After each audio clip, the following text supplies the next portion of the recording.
Check.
Welcome to Train the Trainer with Joaquín Zihuatanejo. We'll go ahead and get started. Welcome to the 2023 Johnson County Libraries Writers Conference. This program is being recorded, and it will be available in Library On Demand following the session on our YouTube channel. We are grateful to the Joanne Berkeley Writers Fund, administered by the Johnson County Library Foundation, for their ongoing financial support of our writing programs. I need to take a breath, so sorry. My name is Jessica. I work here at Johnson County. I'm on the local writers committee, and I'm one of the coordinators of the conference. Today's program is part of our 9th annual writers conference. Check out our For Writers page for more information about our writing contests, our blog, other resources and events. If you tag us on social media, please use hashtag JocoWrites. There will be time at the end of the session for questions, and I'll go ahead and introduce our presenter. Okay. Joaquín Zihuatanejo is an award-winning poet, writer, and teacher from Dallas, Texas. Joaquín received his MFA from the Institute of American Indian Arts in Santa Fe, New Mexico. His work has been featured on NBC, HBO, and NPR in Historias and the National Teachers Initiative. Equally comfortable on a TED stage or a high school auditorium stage, Joaquín makes his living by traveling and offering workshops and readings to middle school, high school, and university students all over the country. Joaquín is the only poet on the planet to win the Individual World Poetry Slam Championship held in North America and the World Cup of Poetry Slam Championship held in Paris, France, making him, for the time, the #1 ranked slam poet on the planet.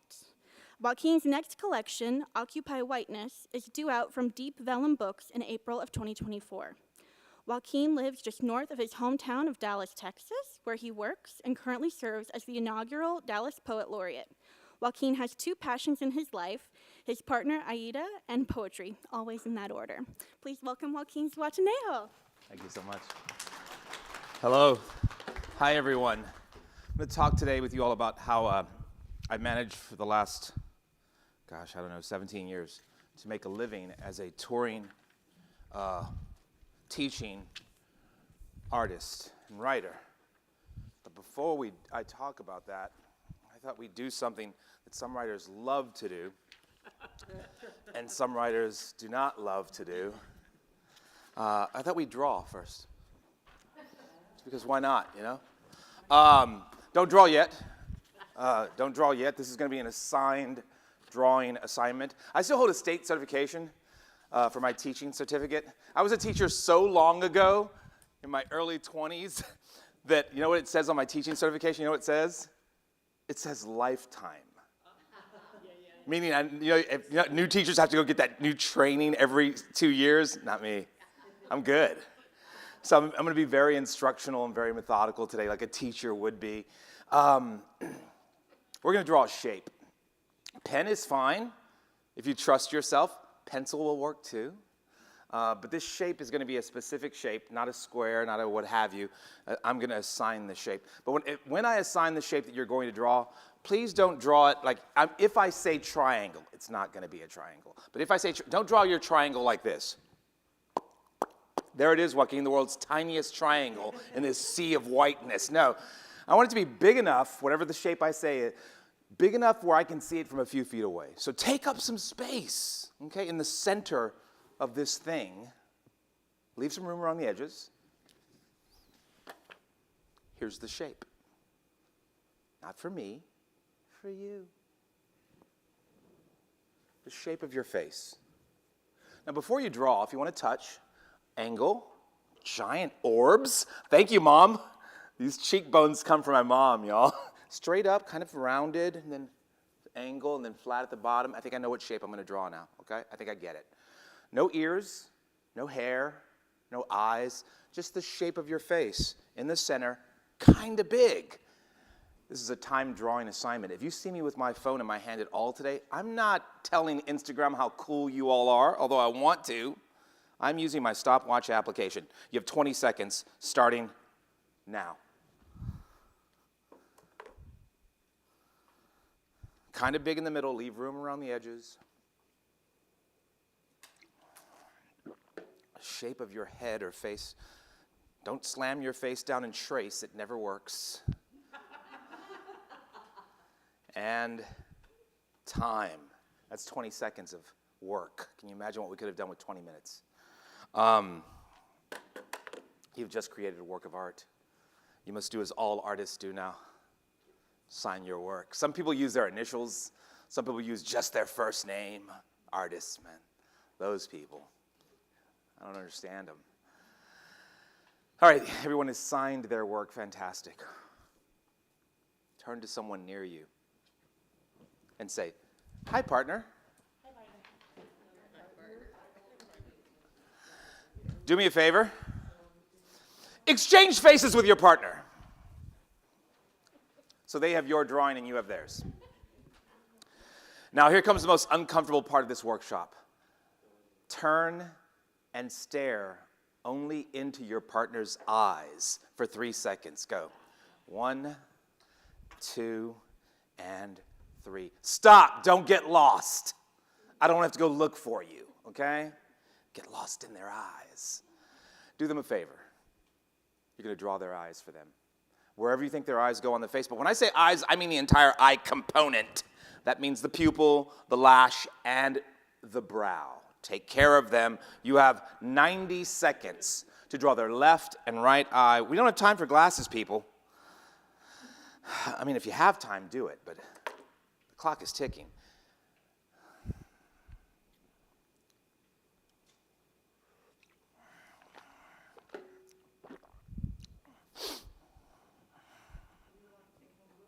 Yes, feel free to communicate. Ask your partner, can I see your eyes one more time, please, so I can continue drawing this.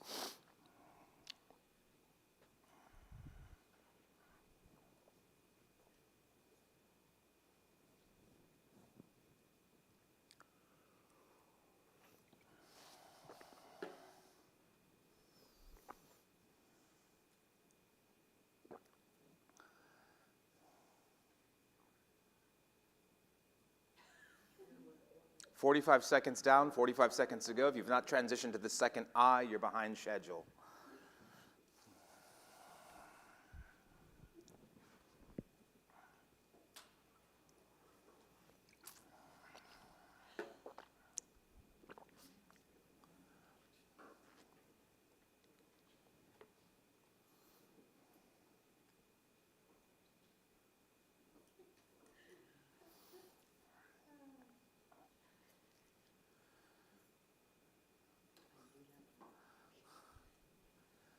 Just extraordinary work.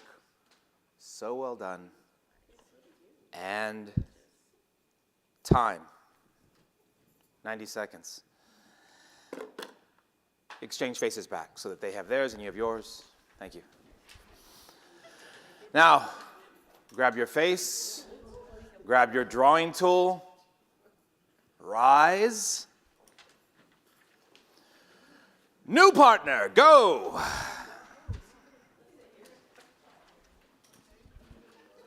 Have a seat with your new partner somewhere. Have a seat with your new partner somewhere. I need someone to help out this person back here. So, fantastic. Now, this next component is much easier. Exchange faces so that you have theirs and they have yours. You're going to take care of your partner. You're going to do them a favor. This next component is much easier. Have you exchanged papers yet? Remember that you have theirs and they have yours? Okay, very good. All right. I hope you got yours back a moment ago. Remember, you were supposed to get yours back a moment ago and take it with you. All right. Now. Okay. All right. Now you're going to draw your partner's nose for them. Do not put a capital letter L. Try to actually draw the nose. Since it's easier, less time, 35 seconds. Go. Oh, no. Continue. Enhance it, maybe. And no working ahead, people. Stay with me on this nose.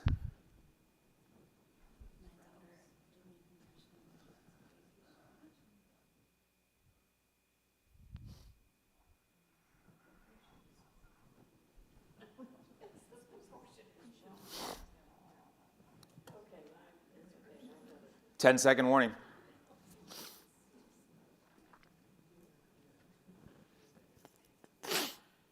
Time. Well done. Exchange faces back so that you have yours and they have theirs. Rise. New partner, go.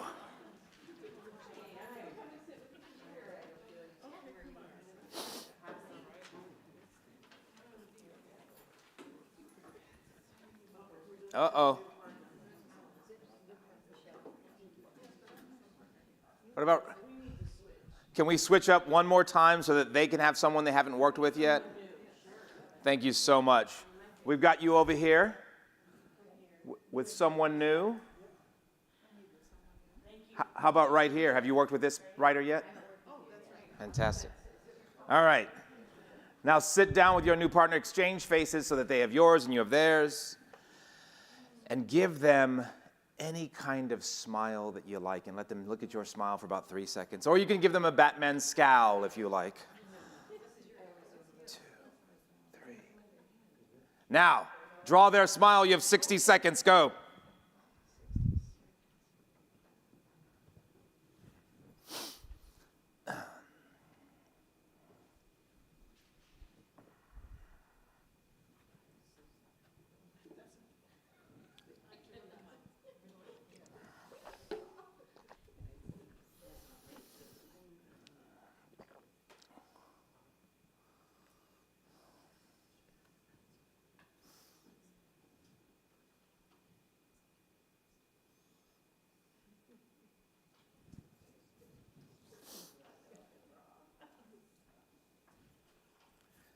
Ten-second warning.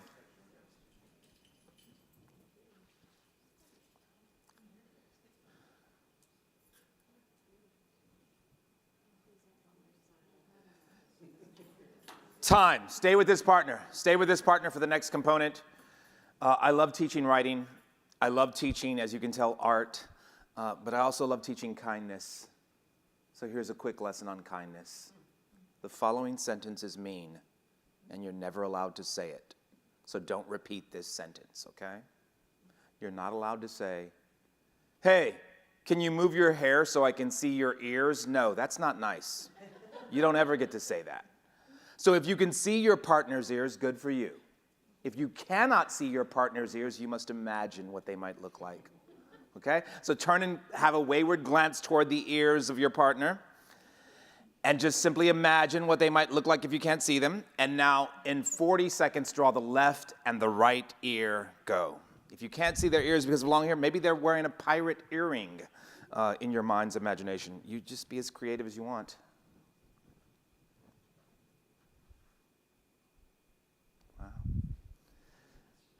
Didn't realize I was amongst artists.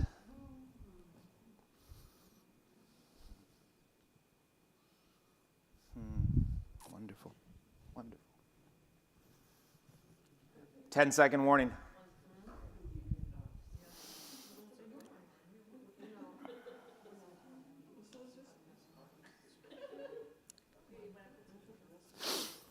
Time. Now go back to your first partner from when we first began. Go back to your first partner from where we first, maybe back to your original seat. Yeah, get yours back. Take your face back so you have your face with you. And you're back in your original seat with your original partner. And now exchange faces with your original partner so that they have yours and you have theirs. One final component to this drawing, and that is, of course, the hair. So however you can capture the essence of that, feel free. And when I travel around the country, I tend to call this the crown rather than the hair because some of us they have a sacred garment covering their head. Some of us just don't have any hair, what have you. So the crown, whatever you see up here, go. You have 40 seconds to capture the essence of their crown or their hair, go.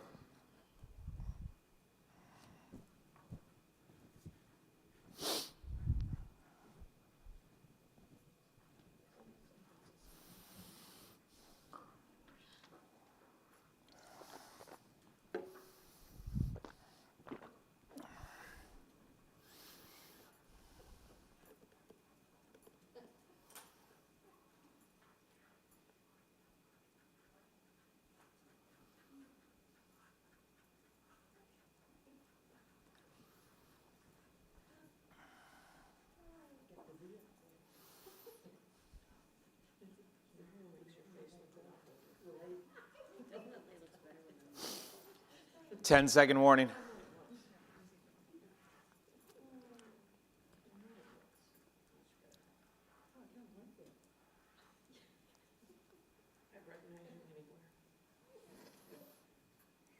Time. All right, exchange faces back. So you have yours, they have theirs.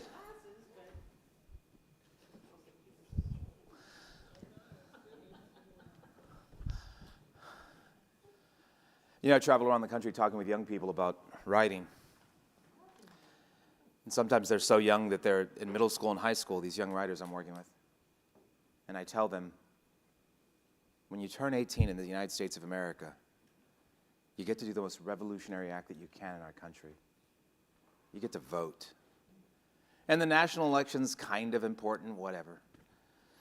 The state election is kind of important, whatever. But if you want to enact real change in your life, like real change, vote in your local level election, because that, my friends, is where you live. You want to prevent books from being banned in your library? Vote in your local level election, young people. And I say that to them all the time. I love voting. I almost got a fake ID when I was 15 so I could vote. Almost. I was this close to getting a fake ID just so I could vote. So let's practice voting now. All right? Raise your hand and be brave if you vote yes. The other artists in the room did a good job of capturing my likeness. Hands down, nice people. Nice people. Man, they're the worst. Let's take a second vote, shall we? And this is where I will find my poets in the room. Emily, you're ready. Here we go. Raise your hand if you vote. Oh, hell yeah. The other poets, the other artists in the room did me just a little bit, accidentally did me a little bit dirty with this drawing. Thank you. Thank you, poets. Thank you, truth tellers. All right, now my question for you is this. Okay. How many of you have ever facilitated a workshop in the Philadelphia Independent School District? Philadelphia Independent School, no? I have many times. Let me tell you about the kids in Philly. They're breathtakingly brilliant. And they are tough as nails. They remind me so much of the mocosos I used to run the streets with in my city. They're incredible. They have so many stories to tell. But they come to writing in a different way than we do. Sometimes they come to it with a bit of trepidation. Sometimes for them, one of the most intimidating experiences is the blank screen. and how to begin. So sometimes when I'm faced with students in Flint or Baltimore or Philly, I have to find a way to engage them immediately and make this experience of writing words onto paper or typing words onto screen a little less daunting. So they've just drawn each other's faces. They've already worked. And they're already believing in the process. They're already believing in themselves. They're already smiling. They're already engaged. So give me a prompt. Anybody. How do we turn this into a writing prompt, what we just did? For young writers, maybe 11th grade students in a high school. How do we turn this into a prompt? You can't see your own face. What do you believe to be true about yourself? I would write that down if I were one of you. You can't see your own face. What do you believe to be true about yourself? It's a fantastic prompt. You cannot see your own face. What do you believe to be true about yourself? You could have them answer that in prose or verse, right? That could be a poem or a sort of a micro essay or flash essay or memoir assignment. What part of your face tells a story? I love it. What part of your face tells a story? And then maybe even time permitting, give me the introduction to that story. Let's write down the beginning. We won't have time in this workshop to write the entire story, but I want you to engage me. What part of your face tells a story? And begin that story for us.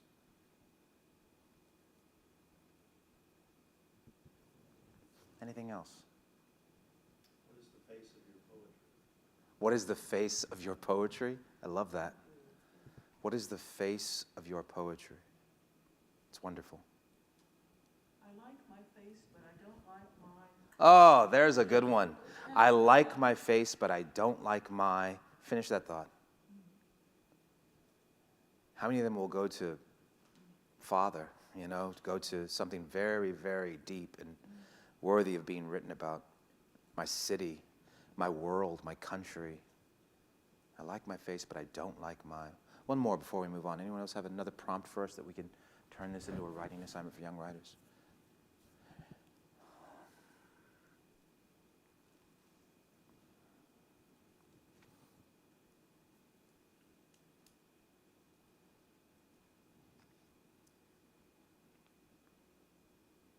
Here's one I use.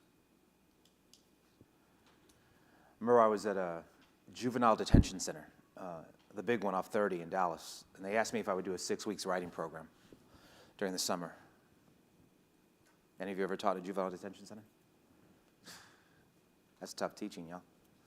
Because they could only come to me if they were a certain color coded for their behavior that day. Meaning, every day for 6 weeks, I lost 2 students, and I gained 1. Every day.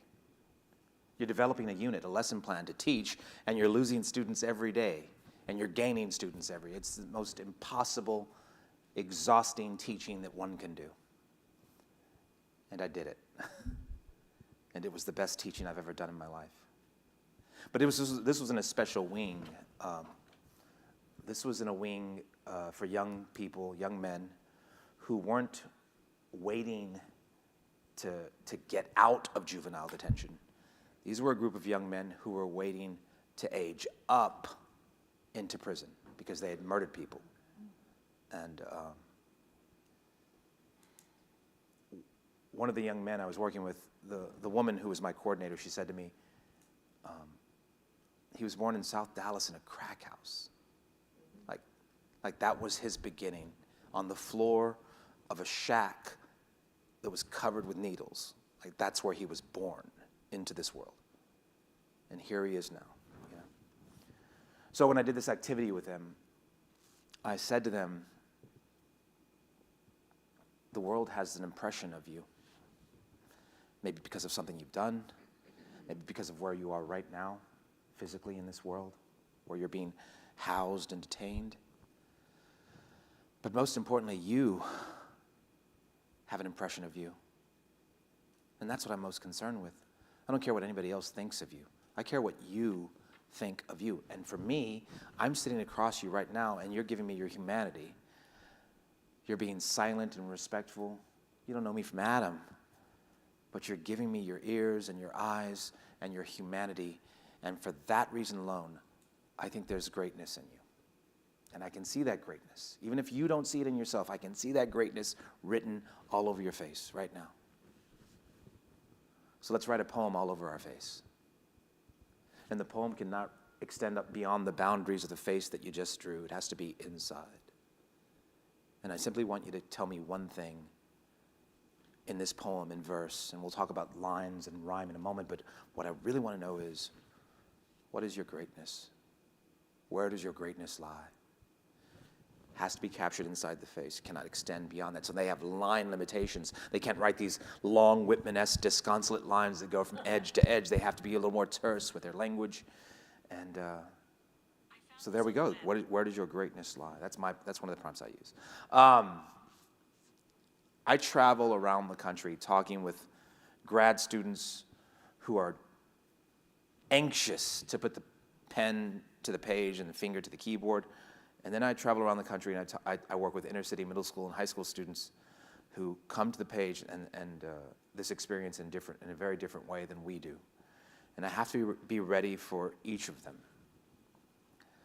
So I challenge you to be mindful of that. One of the reasons I love doing this drawing assignment with writers is because it gets you out of your comfort zone. It makes people uncomfortable to draw. And that's a reminder.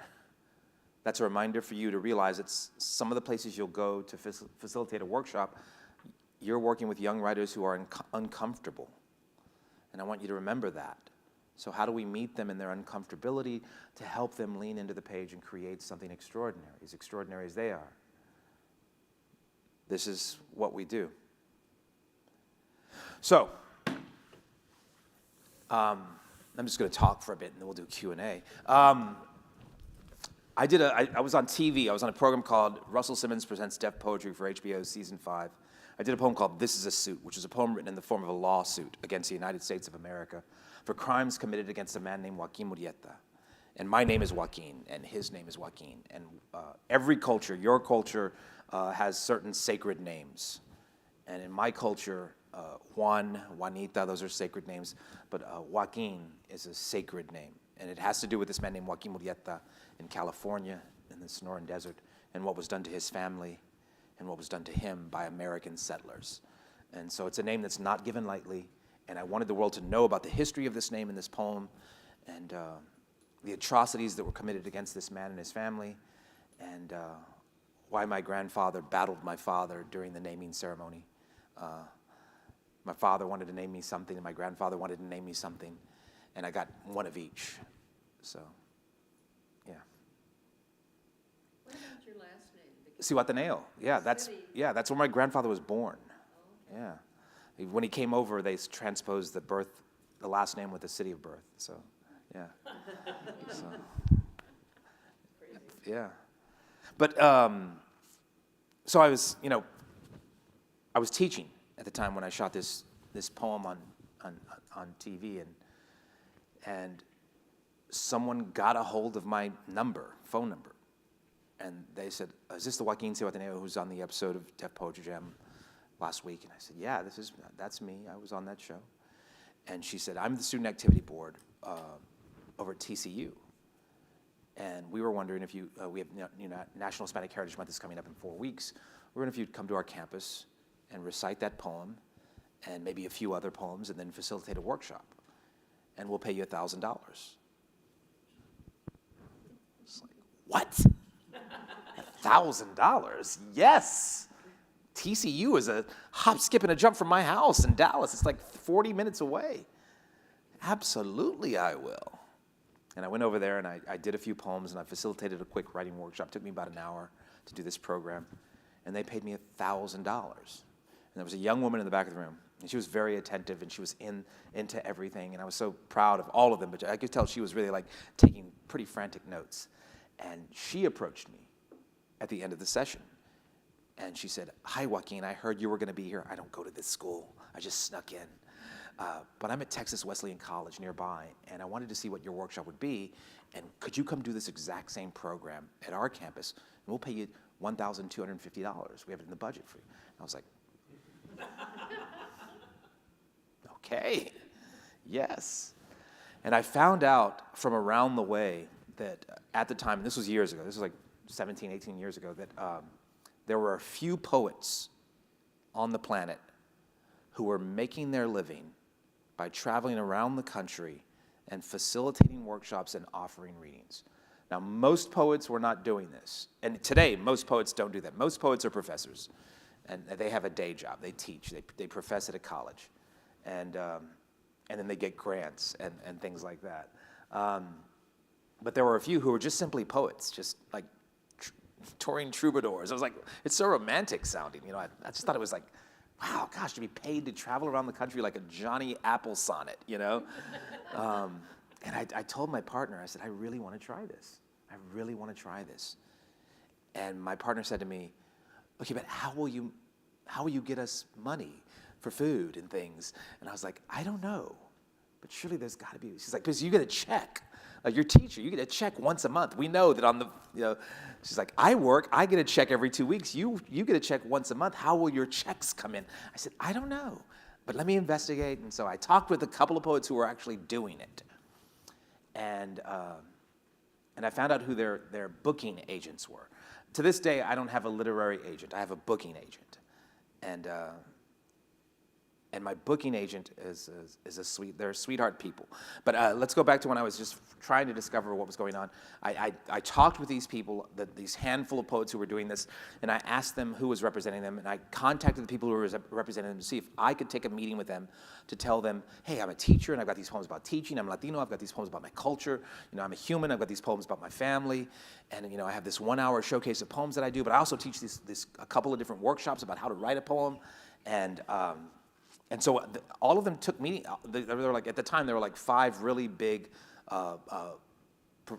booking agencies that had writers, novelists, and actors and scientists who were on their lecture circuit, on their team of lecturers. But you know, there was this influx of a few slam poets or performance poets who were now, you know, tapping into that possibility.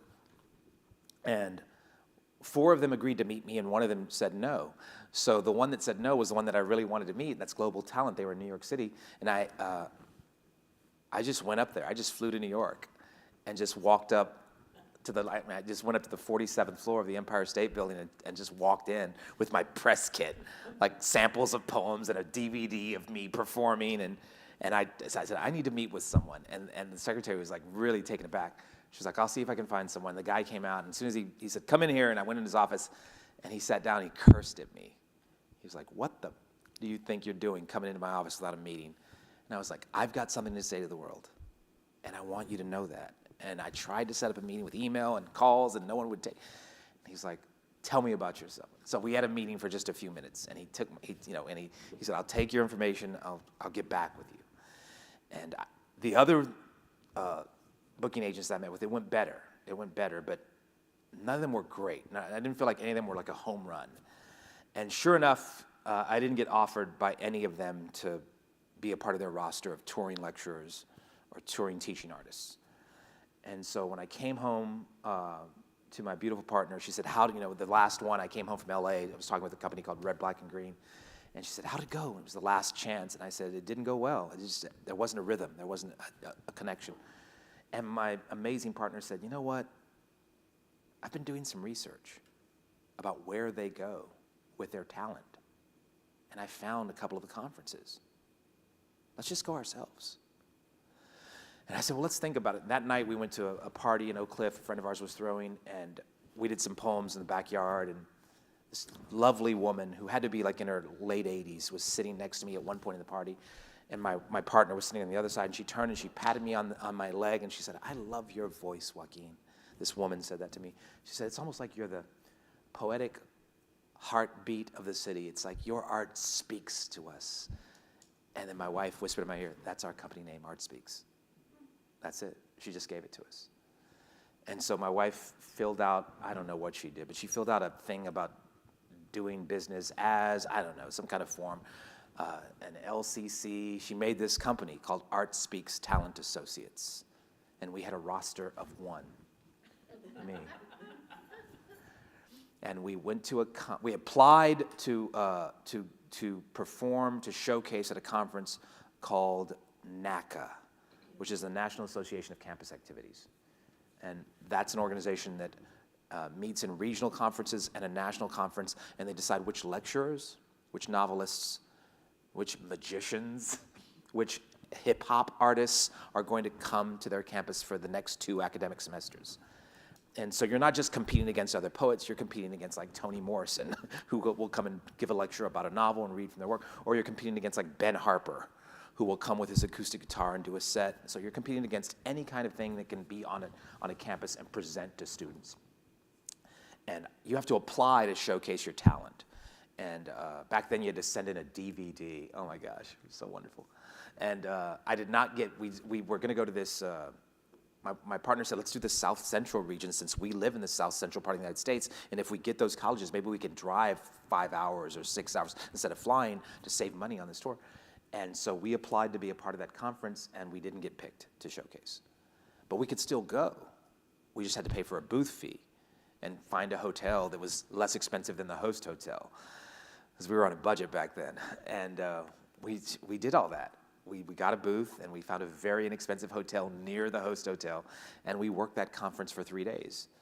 And basically, I just talked with students who were part of the student activity board for their campus as they walked by my booth, and I did a poem or 2 for them and talked to them about how I workshop. And we ended up booking 2 universities, booked us.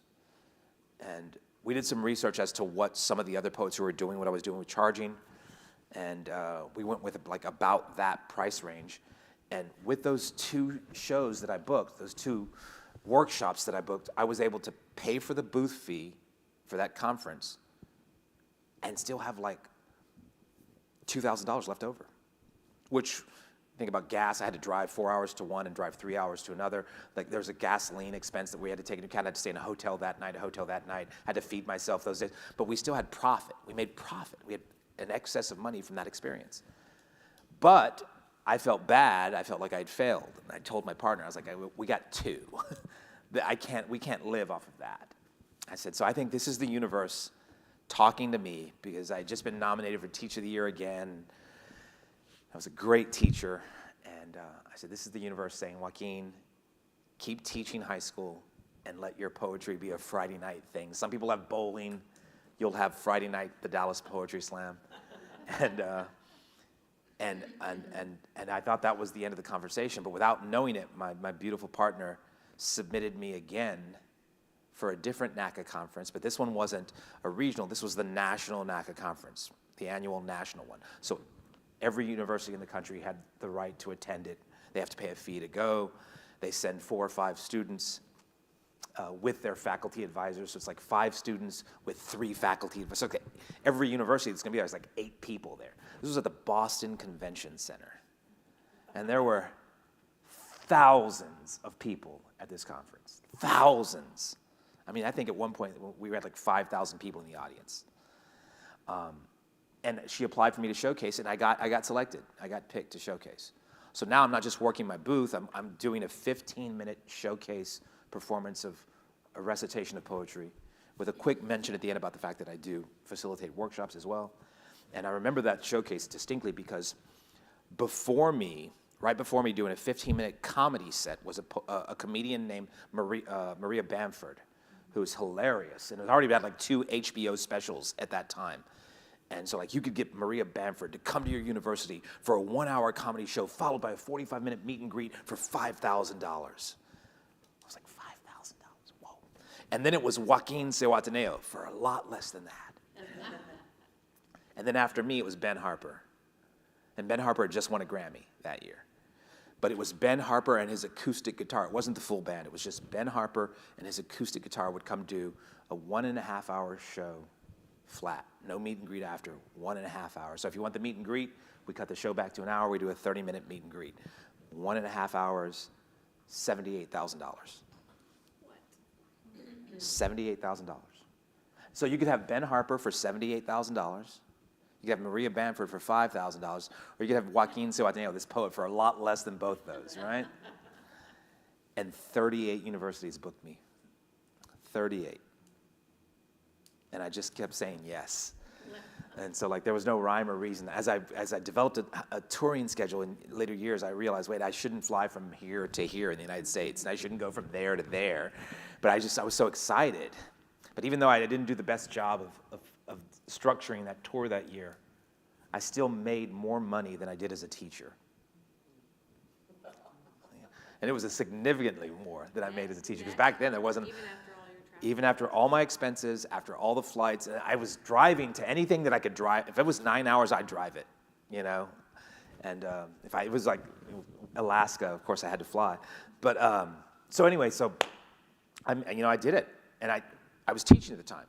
So I told my department chair, Miss Madison, I said, Miss Madison, I've got this tour set up for next year. I need to take some days off. I've been teaching for 7 years at the time, and I'd never taken a day off school.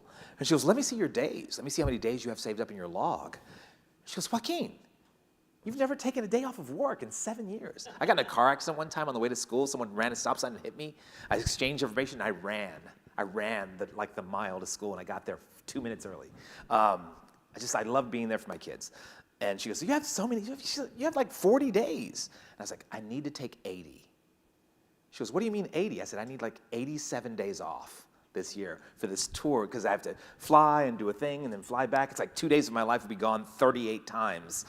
And she's like, Joaquin, I can't give you 80 days off this year. The kids need you. She goes, how about this? How about I give you a sabbatical? You go on a hiatus for 1 year. I'll keep your job, but I'm going to fill it with a temporary teacher for 1 year. You go do this tour as a writer, and then you come back and you'll have your job back. And I did. And I had this whole plan. I was going to, I'm going to go back and tell my students, well, there was this year I was an artist. And I had a mortgage. And I paid my mortgage as a poet. And if I can do it, you can do it, young scholars. And it was a great year, and it was a great tour. And at the end of the tour, I called Mrs. Madison. I said, I'm so ready to come back and teach. I loved every second of it, but I think this whirlwind is starting to slow down. And she said, oh gosh, Joaquin, we're so happy to have you back. It's going to be such a great year. The day after I called Mrs. Madison, the next day Clemson called and said, hey, can we have you back? And I said, yeah, I'd love to come back and do another reading. I figured, a couple of days. I'll miss a couple of days this year. The next day, Harvard called. Said, one of our students was at your reading at Yale last year, and they really want you to come do a reading on our campus. And then the College of William and Mary called, and my wife was like, maybe we should go to another conference. And so we found out about this other conference called APCA, the Association of Professional Campus Activities. And we went to that conference, APCA. And APCA is a little different than NACA. NACA's when you think of NACA, NACA, you think of large universities, like really big ones. But APCA focuses on smaller schools with a concentration on community colleges and junior colleges. These colleges can't pay you as much to come to their campus. So if you can get $2,800 for an experience at NACA to be at a university, at APCA you may only get $1,600. But the difference is, at those regional and national APCA conferences, all of those schools work together to block book you if you'll shave $100 off. Like if you shave $100 or $150 off, we'll do these 4 schools that are in the same part of the state. We'll book you for a week, Monday, Tuesday, Wednesday, and Thursday, right? You're there. And you're like, holy, wow, $1,600, $1,600, $1,600, $1,600. I don't have to, it's one flight in and out, and I can rent one car, and it's doable. And so I ended up doing both those tours. I did an APCA tour and a NACA tour, and I ended up getting just about as much money from that tour, bookings from that tour, as I did that tour. And again, a little less money, but more numbers. And so I was, instead of having 38 bookings the following year, I had like 90. Were you writing during that time as well? I was writing in airports and hotel rooms for a good year of my life. I got really good at writing in airports and hotel rooms. And then, this thing started.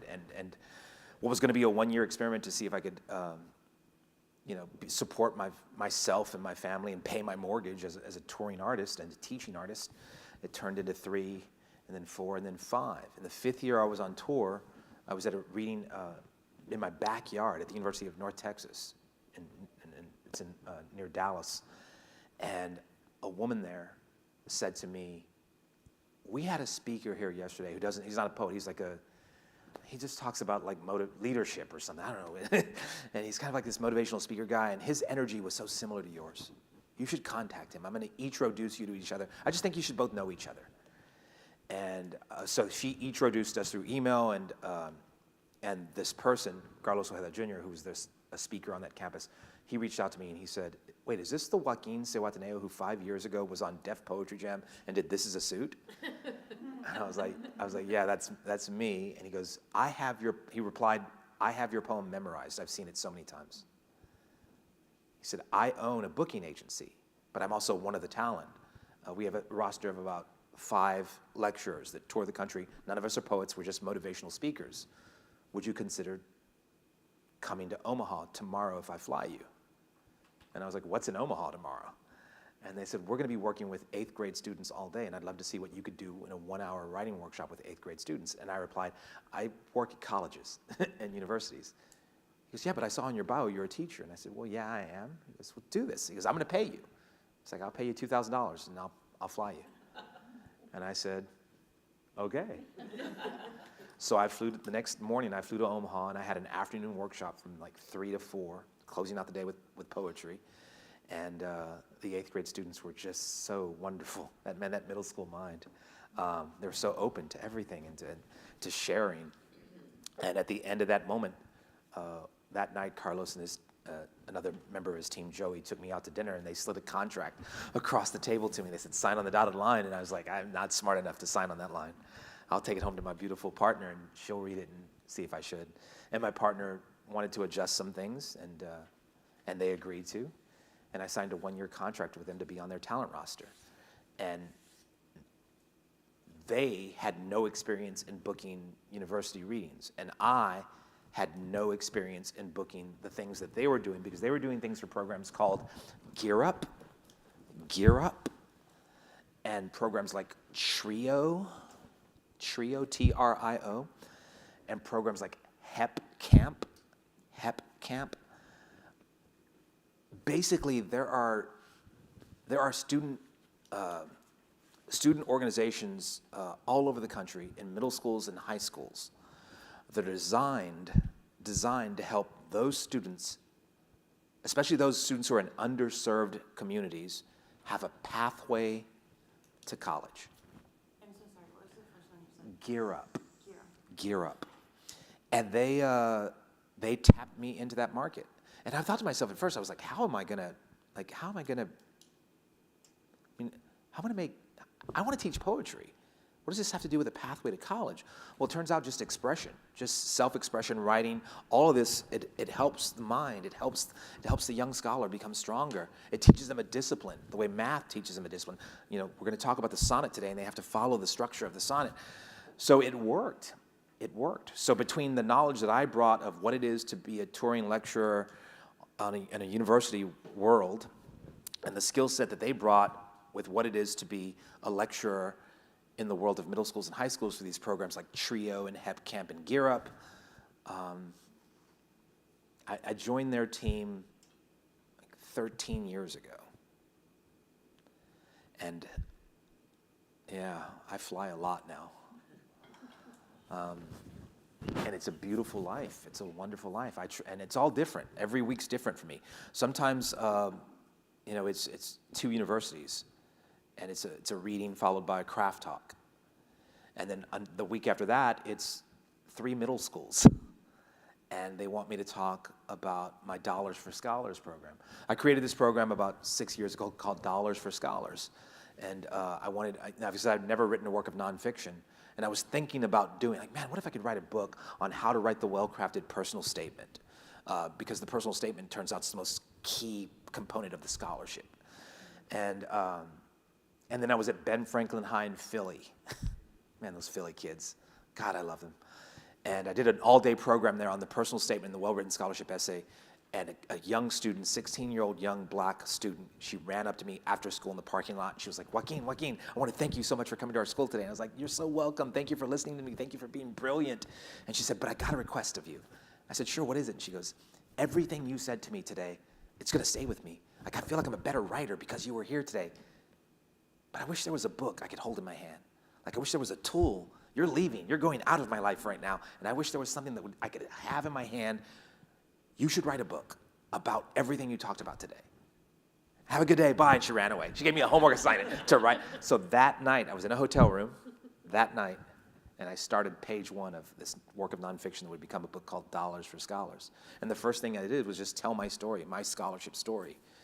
And then I broke down the next section I wanted to make about, like, making the unfamiliar familiar. So I talked about acronyms and words that you would hear in college, and don't be intimidated by OH. It just means office hours, and I define what office hours are and why they're beneficial. And then the next section I made about specific scholarships to look for certain kinds of students. And then the bulk of it was just about writing the personal statement, like how to write an amazing personal statement. Is it an audiobook for young people? It is not an audiobook yet, but because there's a lot of instruction in that last half, a lot of teaching elements, and sometimes that's not really, cool sounding, But like I've written 7 collections of poetry, and that book, Dollars for Scholars, has sold more than all of them combined. The Philadelphia Independent School District bought 3,000 copies from me. 3,000. And my booking agent, they started a small publication house just for their, and they have a company they work with. They don't really do anything. They send it away and it comes back or whatever, but they get to call it Cool Books because their company is called Cool Speak. The company I work with now is called Cool Speak Talent Agency.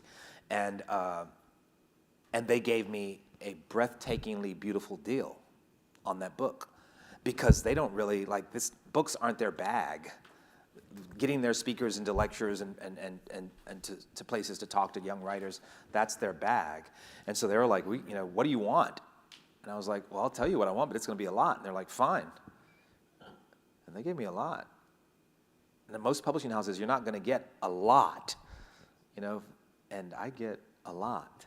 So when that school district ordered 3,000, think about it, 3,000 copies. We gave them a bulk price, so they got a better deal. They didn't pay the $20 on the website. I think they paid like 14 or 13 or something per book, times 3,000. And I got a significant percentage of that. Life is good.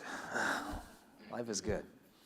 But I think that if you can find out about these things like Gear Up and Trio and Hep Camp, the thing that you have to find out about yourself as a writer and how you can take your skill set to these places is,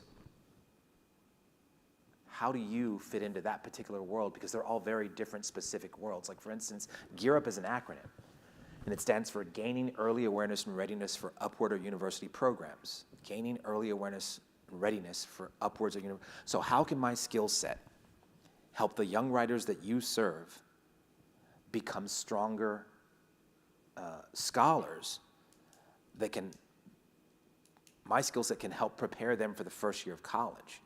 Or my skill set can help them become the kind of high school student that can win an academic scholarship. Hep Camp is different. Hep Camp, HEP/CAMP. It's actually 2 programs that are funded by the same grant, but they have different governing bodies. So in a way they're related, but this money goes to Hep and this money goes to Camp. And Hep is a migrant program for students who are high school students in the United States of America whose families move with fields, right? So how can my skill set help these students who, many of them are migrant, come from a different part of the world, maybe from Latin America somewhere, and help them become better writers and better thinkers and better students? Camp. It's another migrant program. Now these students are also students whose families move with fields, right? But now they're in college. They're a first-year college student or a second-year college student. How can my skill set help them become a stronger first-year college writer? It's a challenge, right? And Trio has its own kind of little world, and all these little organizations, they have their own little worlds. And so how does your skill set fit into that world?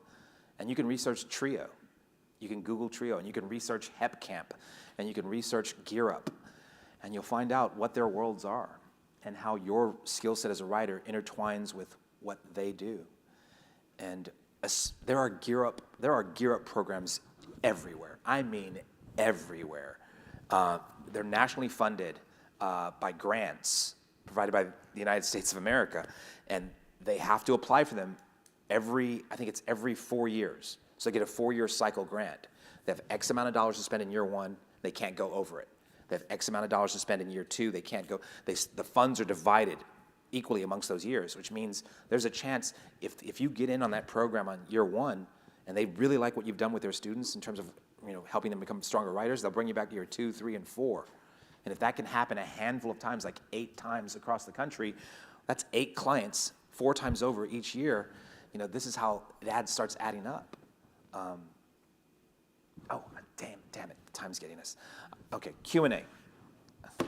I want you to ask me some questions about what it is to be a touring writer. Please. So you said that you write your poetry in hotels. Yeah. So how did what you were writing change as you started touring? Yeah, I think that my writing changed because my writing schedule changed. All great writers. I remember I was at a conference once with Marcus Zuzak, who wrote The Book Thief, and we were the 2 featured writers of the conference, and we were at a panel together, and a young writer who was probably 19 years old asked the question, can anyone be a novelist or a poet? And we both leaned into the mic, and right as Marcus said no, I said yes. And the reason he said no is he wasn't trying to be dismissive. He was saying that, there's a discipline that comes with being a novelist. You have to set aside 2 to 3 hours every day of your life to write. You have to set a goal of a certain amount of thousands of words per day, and not everyone has the time to set aside 2 hours of their life every day, or can hit that goal of whatever you set a goal of 3,800 words a day. Not everyone can do that, and there's a certain discipline required. And I felt that if you can set aside 10 minutes to start a poem, well, you can come back to it tomorrow for 10 more minutes, and the next day for 10 more minutes. And so, because they're very concise, they're very taut, and you can experience a poem over a series of days for 10 to 12 minutes and work it and craft it. So I think that I had a writing schedule that I was keeping. And when I became a touring poet, that writing schedule got shattered. And I had to learn to know ahead of time, okay, I have that hour at that airport, and I'll have that evening from 7:30 p.m. to 10. I had to change my writing schedule. And I was able to do that, and not everybody can. I know poets who went on tour and they didn't write a word for a year, and that breaks my heart because we need their words. So it's about, if you decide to become a touring teaching artist, I hope you're flexible. My principal used to say every teacher's a superhero, and you have a capital F on your chest, and that F was for flexible. He said great teachers have to be flexible. I think great writers have to be flexible too, especially if you're touring and lecturing or teaching. It's a great question. Anyone else? Yes. Okay, so everything you're saying is really resonating with me. I work for a nonprofit called Folds of Honor. We give scholarships to spouses and children of fallen service members and first responders.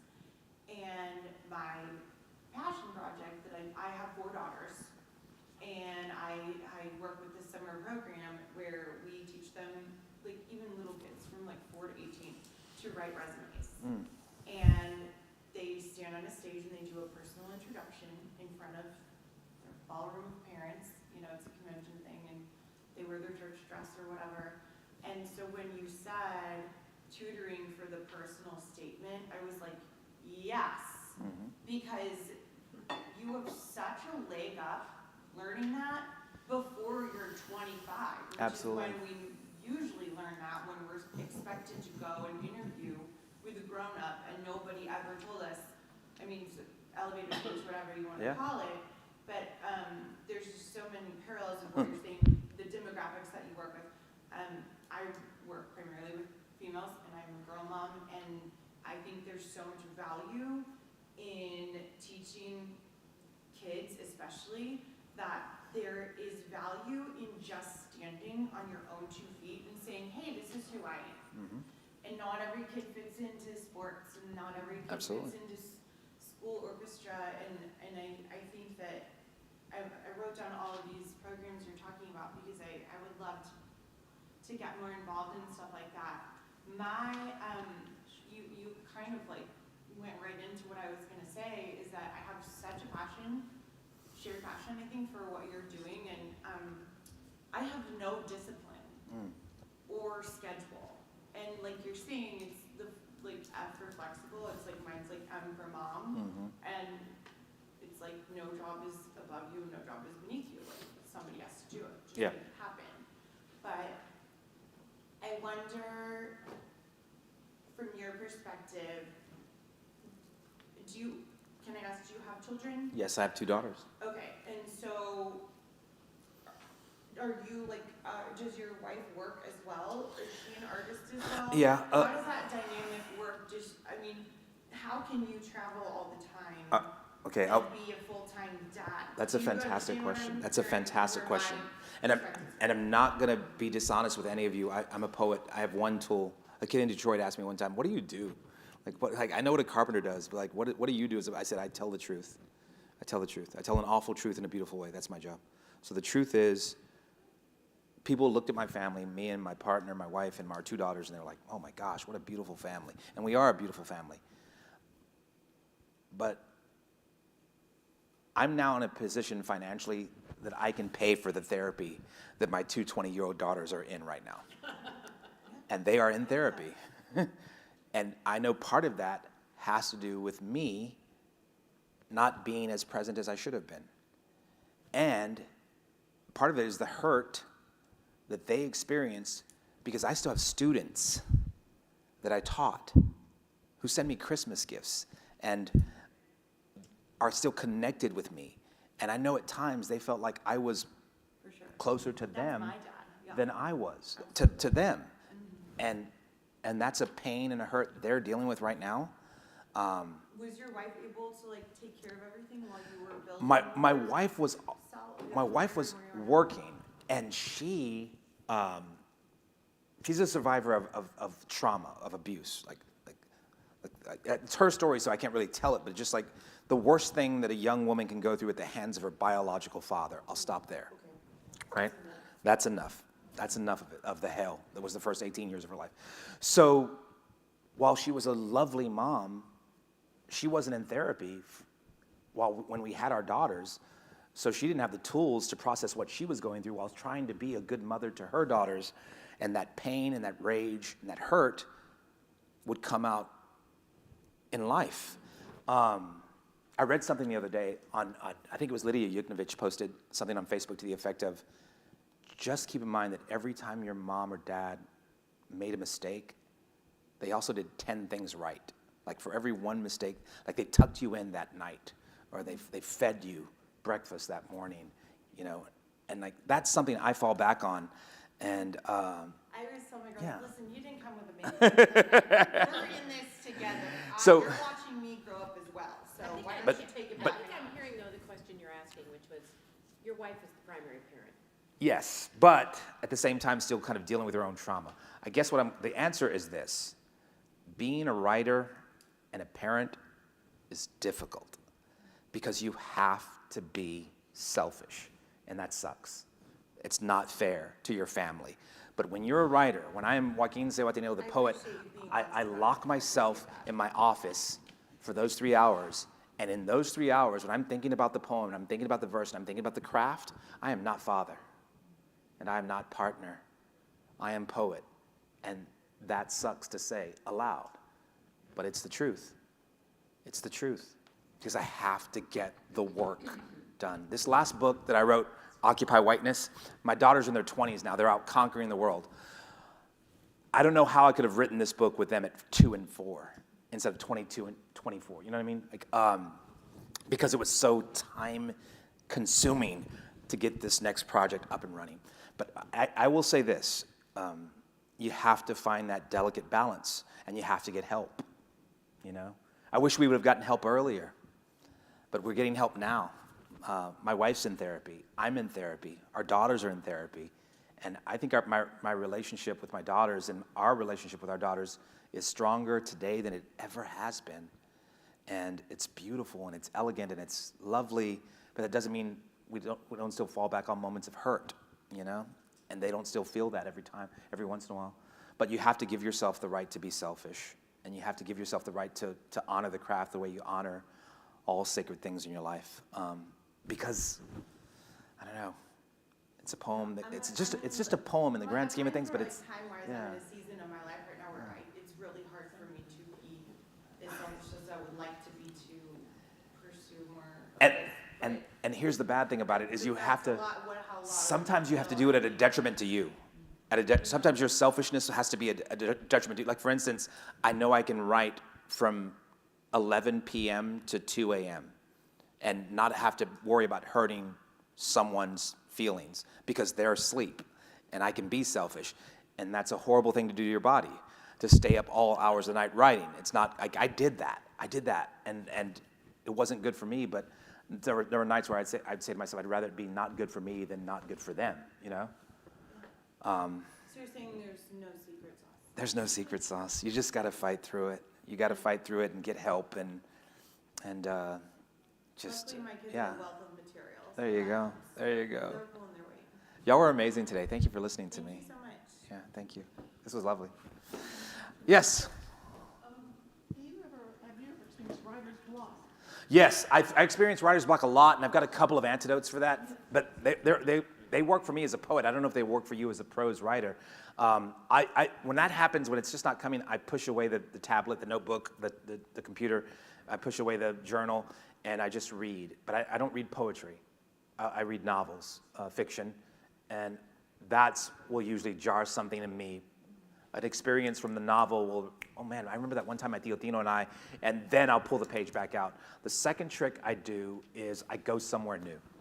I'm from a really big city, Dallas, and we have so many extraordinary places in my city, and I love how diverse my city is. So I'll go to South Dallas to a park, or I'll go to West Dallas and to like, I know some artists who have a warehouse district over there. There's just a lot of fantastic places to write in my city. So I go someplace new, and a lot of times it just starts with sitting someplace new and just listening and seeing what comes and what happens. I love poems of place. I like to write about places in poetry, and my city is a very rich and diverse and beautiful and extraordinary city. Final hand. I was just going to ask you to pronounce your last name. Zihuatanejo. It's Nahuatl. It's the language that existed in Mexico before Spain came and brought us those horses and syphilis and Christ and Spanish and all the things they brought us. Sometimes, I'll meet Latino students. My name, Joaquín Zihuatanejo. Sometimes I'll meet Latino students. They'll tell me I feel so bad that I don't speak Spanish, and I'll say to them, "You do understand that's an oppressor's language. That's a colonizer. That's not our. That was forced upon us. We had a language and a God." And we had indoor plumbing. We had canals that ran water into our homes 1,000 years ago in Mexico, you know. And come on, man, don't feel bad about not speaking Spanish. And it's somebody that's not us. That's Europe. That's Europe. That's Spain. Thank y'all so much. Thank you. Oh, and here's another trick. If you have a workshop, feel free to steal paper from the business center of your hotel.